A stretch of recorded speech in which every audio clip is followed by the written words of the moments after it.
यहोवा के डरवैयों के चारों ओर उसका दूत छावनी किए हुए उसको बचाता है। सोमवार 3 फरवरी 2025। आज के मनन के लिए मैंने आप ही के लिए चुना है भजन संहिता 78 और उसका 19वां वाक्य। वे परमेश्वर के विरुद्ध बोले और कहने लगे, क्या ईश्वर जंगल में मेज लगा सकता है? आपका दिन आशीषित हो। हमारा अविश्वास हमारी जिंदगी में आश्चर्यजनक कार्य को नहीं ला सकता। आइए इस वाक्य पर मनन करते हैं। आज की सुबह का विषय है अविश्वास।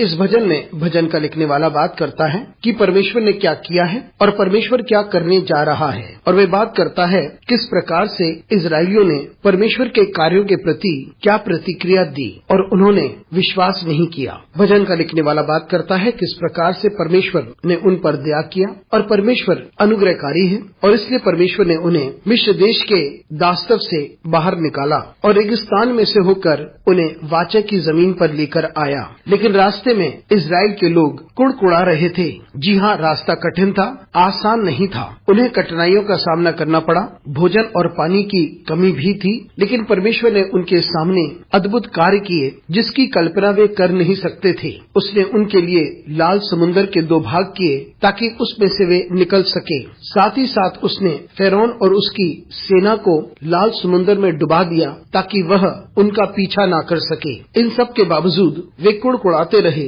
कभी पानी के लिए, कभी भोजन के लिए। लेकिन पूरे 40 साल तक परमेश्वर ने उनके लिए सारा प्रयोजन किया और इन लोगों ने परमेश्वर से प्रश्न पूछा कि क्या परमेश्वर रेगिस्तान में मेज बिछा सकता है? जी हाँ, ये असंभव था क्योंकि रेगिस्तान में कुछ भी उपलब्ध नहीं होता। लेकिन वह एक ऐसा अनुभव कर रहे थे जिसकी कल्पना नहीं की जा सकती। फिर भी उन्होंने यकीन नहीं किया और इसी वजह से उन्हें 40 साल तक यात्रा करनी पड़ी।